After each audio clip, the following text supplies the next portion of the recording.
এখানে আসলে বলার মতো কিছু নাই। জনগণ কি পাবে, লাস্টের প্রশ্নটা থেকে বলি, এই ছাত্র জনতার কাছ থেকেই জনগণ একটা নতুন দেশ পেয়েছে, স্বাধীনতা পেয়েছে। আর এই প্রতীক, এটা আসলে বড় কিছু না। আমরা এই বড় অর্জনটা করেন একজন হাসনাত আব্দুল্লাহ, একজন নাহিদ আমাদের জন্য অনেক অনেক যথেষ্ট, এবং তারা এই দেশের মানুষের আস্থা অর্জন করতে পেরেছে। এনসিপিকে জনগণ চায়, যার কারণে এই প্রতীক দিতে বাধ্য হয়েছে।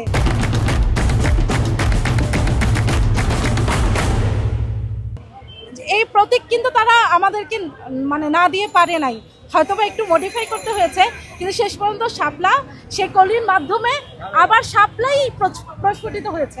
সো এখানে দেশ কি পাবে এই প্রশ্ন রাখার কোনো মানে হয় না। দেশ কি পাবে দেশ জানে, জনগণ জানে, আমরা জানি। যাদের হাসনাত আব্দুল্লাহদের উপর আস্থা আছে, এবং এই যে আমরা যারা আজকে মিরপুরের আরিফুল ইসলাম আবিদের না প্রতিনিধি হিসেবে যে আজকে আমরা নেমেছি, আমাদের আজকের এই ছাত্র জনতার ঢল, বা আমি একজন গৃহিণী হয়ে যেভাবে আজকে রাস্তায় নেমেছি, একজন মা হয়ে, একজন বোন হয়ে, তাতেই বোঝা যায় যে এনসিপি ভবিষ্যতে কি করবে, ইনশাল্লাহ কাদের পাশে থাকবে। ওরা আমাদের পাশে আছে, এবং ওরা আমাদের পাশে আছে বলেই আমরা সবার সাথে কাজ করার মানে অনুপ্রেরণা পাই। এটাই আমাদের ভবিষ্যতের স্বপ্ন যোগায়। ধন্যবাদ সবাইকে। শাপলা যাক, আলহামদুলিল্লাহ কলি দিয়েছে। কলি হয়তো ফুটতে বেশিক্ষণ সময় লাগবে না, ফুটে যাবে। আর আমাদের এই রাজনীতিতে আসা অনেকেই, আমরা রাজনীতি থেকে নতুন, আমরা অনেকেই রাজনীতির সাথে কোনো ধরনের যুক্ত ছিলাম না, অথবা কেউ কোনো দলে ছিল, হয়তো কর্মী হিসেবে বা সাপোর্টার হিসেবে আমরা ছিলাম অনেকে। তো আমরা চাই আসলে বাংলাদেশে নতুন রাজনীতিতে আমরা সব কিছু পরিবর্তন চাই। আমরা চাই না ভোট বেচা কিনা হোক, মার্কা দেখে ভোট হোক, আমরা এটা চাই না। যে আসনে যে যোগ্য আসলে তাকেই আমরা চাই, এবং জনগণের প্রচুর পরিমাণে সাড়া আমরা পাচ্ছি। এবং মাঠ পর্যায়ে অনেক তৃণমূল লোকজন, নেতাকর্মীরা, আমরা যখন যাই মানুষের কাছে, তখন অবশ্যই আমাদেরকে একটাই আশ্বাস করে যে আপনাদের এই বিপ্লবের দলের সাথে আমরা ছিলাম, আছি, থাকবো।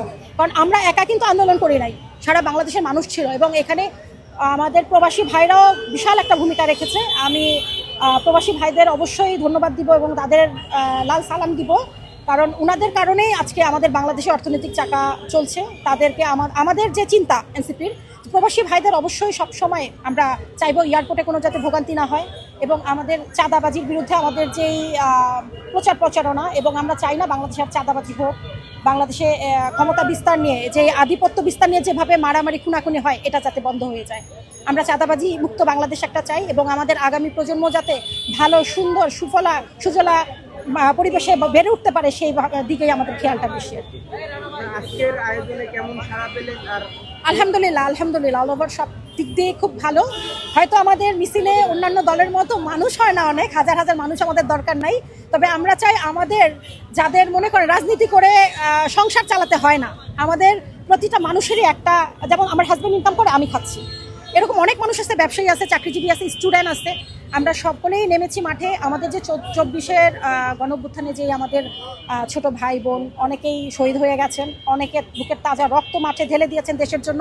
আমরা চাই আমাদের দেশটা যাতে সুন্দর হয়, আমাদের দেশটায় যাতে আর কোনো স্বৈরাচার মাথাচাড়া দিয়ে উঠতে না পারে, এবং এককভাবে কোনো দল যাতে এসে মানে কারো উপরে জুলুম না করতে পারে। আমরা মাঠে ছিলাম, আছি, থাকবো। ইনশাআল্লাহ আল্লাহ বাঁচিয়ে রাখলে আমরা বাংলাদেশে অবশ্যই পরিবর্তন নিয়ে আসবো। এবং জনগণের কাছে আমার একটাই আকুল আবেদন থাকবে যে আমাদের মার্কা দেখে না, আপনি আপনার এলাকায় আমাদের কাজ দেখবেন, এবং যে দলকে মনে হবে, যেই প্রার্থীকে মনে হবে যে ভোট দিলে আপনাদের ভালো হবে, সেই দলকেই আপনারা দেবেন। ইনশাআল্লাহ আমরা তো আশাবাদী, দেখা যাক, যদি ভালো হয় তাহলে তো হবেই, অথবা দেখা যাবে যে যদি জনগণ মনে করে যে না, আমরা এখন আসলে নির্বাচন যেটা হচ্ছে, যেমন কয়দিন আগেই দেখলাম আমরা বিভিন্ন জায়গায় আগুন, মারামারি, খুনাখুনি, বাসে আগুন, এগুলো হলে তো জনগণ ঘর থেকে বের হবে না। যদি আমরা পরিবেশটা সুন্দর করে না দিতে পারি তাদেরকে, তাহলে আমরা ব্যর্থ হয়ে যাব। পিয়ার হলে তো অবশ্যই ভালো হতো, খারাপ তো কিছু না, কারণ জবাবদিহিতা থাকতে হবে। সংসদে আপনি যদি মমতাজের মতো গান আর যে কথা বলতে পারে না ওইসব মানুষদের দিয়ে, নিরক্ষর মানুষদের দিয়ে সংসদ সদস্য করেন, ওখানে গান বাজনা হয়, এটা তো আসলে দেশের ভালো কিছু হবে বলে আমার মনে হয় না। আমরা আগেও দেখি নাই, এবং উন্নয়নের নামে হাসিনা যা করেছে, অবশ্যই আমাদের তো মানে বাংলাদেশের বাস দিয়ে চলে গেছে। ও ফিরে আসুক, আমরাও চাই ফিরে আসুক, তার তো অবশ্যই বিচার হওয়া উচিত। আমাদের যে সন্তান, আমাদের ভাই বোন যে আমরা হারাইছি, অবশ্যই এটার বিচার আমরা চাই। যতদিন বেঁচে থাকবো, মৃত্যুর আগ পর্যন্ত এটার বিচার আমরা আল্লাহর কাছে চেয়ে যাবো। হয়তো আল্লাহ আমাদের দুনিয়া তো দেখাতে পারে, নাইলে আখিরাতের জন্য রেখে দেবে ইনশাআল্লাহ।